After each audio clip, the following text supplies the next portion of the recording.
What up, peeps? Welcome to Sunday on the Daily Chakra Show. One of my favorite days of the week. We're up here at the Crown Chakra talking about connecting with God, connecting with the universe. That's what we do today on Sunday. I'm Jeff, and we're going to get started. Remember this? Yeah, we're back. Okay, so we're back with Deepak Chopra's book, God. I never heard of this book before, barely even heard of the dude.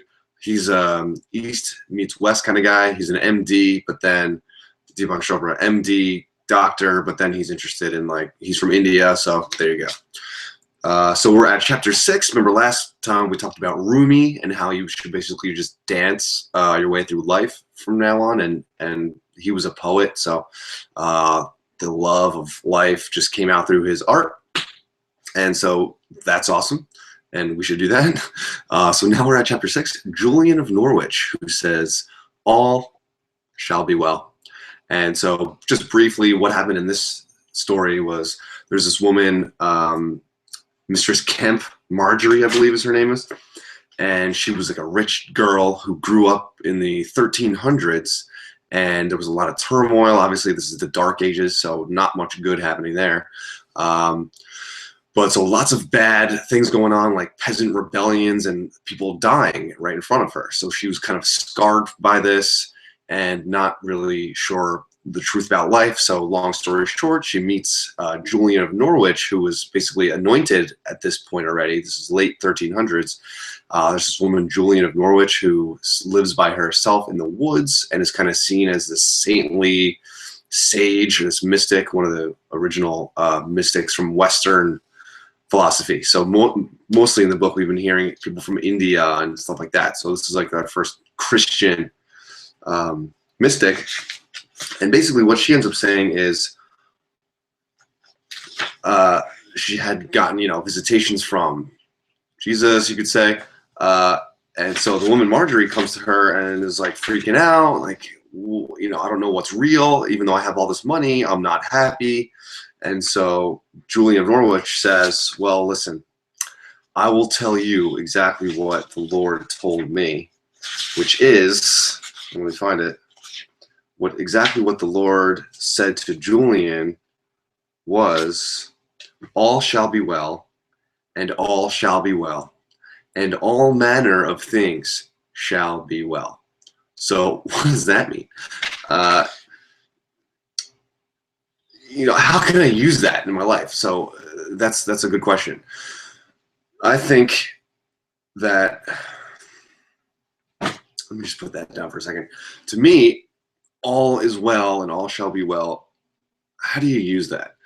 Well, there's a lot of stuff going on, confusion in life. I'm not even sure all the truths of life.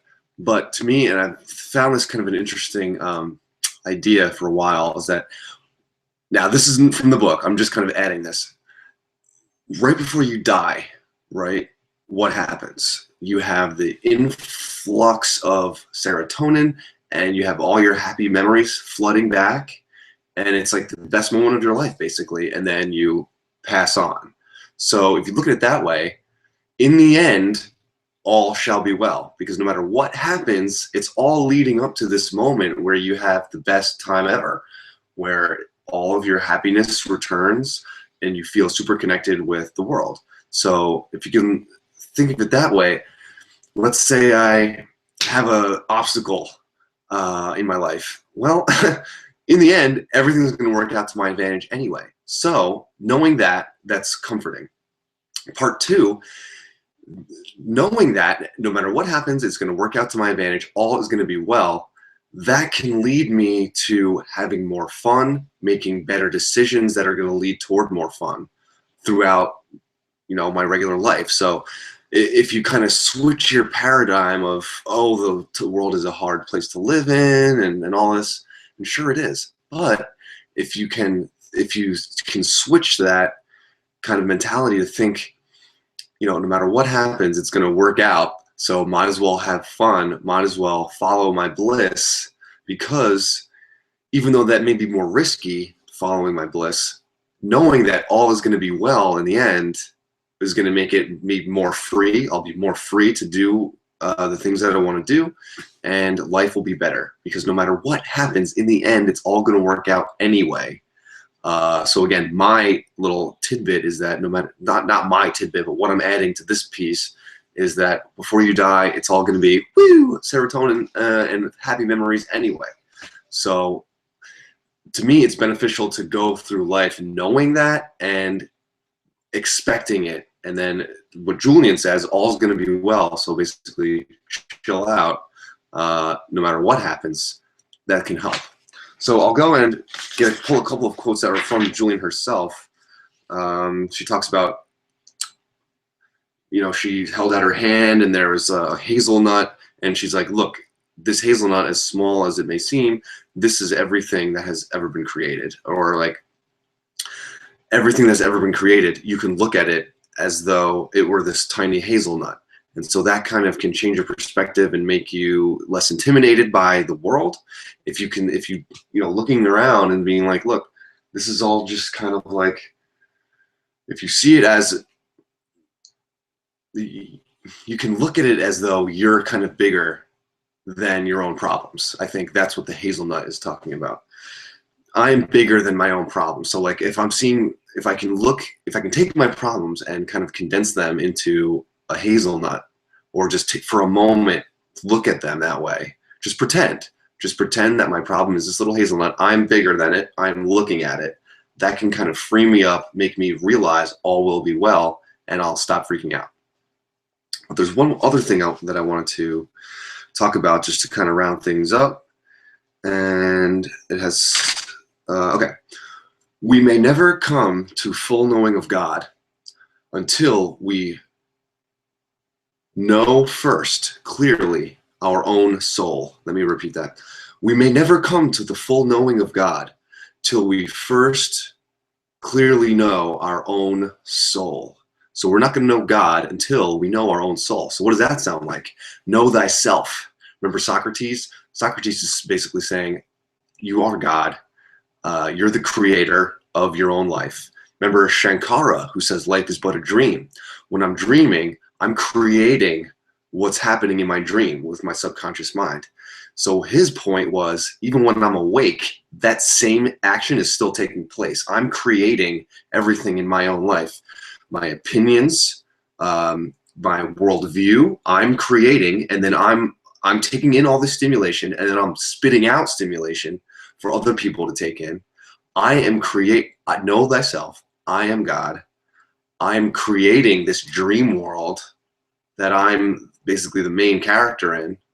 Okay? So knowing that, we'll never come to the full knowing of God until we first clearly know our own soul, which is that I am the creator of all this shit. I am created in the image of God, you could say, which means that we're the same energy that is God is running through us. We are made of the same stuff. So it may sound like rambling, and yeah, it kind of is, because the Giants game is going to start soon, and I'm ready to go watch it. But to me, it's still super powerful. It's like everything is going to be okay in the end. So knowing that, it's not enough to just say that out loud. Really try internalizing it and believing it. Even just pretend for a minute. All right, that's what I want to do for the 1 minute meditation. Is let's just pretend. This is just an experiment. I don't really know what I'm talking about. I'm just trying shit here. Okay. So for the next minute, let's just pretend that everything's going to be okay. All right, let's try that. Take a nice deep breath in, shoulders up. Exhale down. Everything's going to be okay. All right. See you in a minute.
Nice deep breath in, shoulders up.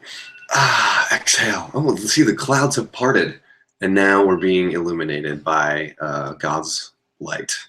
So you see, everything is going to be okay, and really believing that can help make each and every day more enjoyable, because you don't have to worry so much. I think Julian would agree, and Rumi and Socrates and St. Paul, all those dudes would agree. Hey, you're awesome. Make today awesome. You are capable. And then tomorrow we start up again with the root chakra, digging deep, getting dirty. All right, tomorrow's Monday. We're going to crush. For now, keep meditating or do some yoga, do some chores around the house. Whatever you're going to do, know that life is the shit and you're going to have fun. All right, that's it. We'll see you tomorrow. Peace. Super preach. Another week in the books. Thanks for listening. Thanks for watching. I will be back mañana. Peace.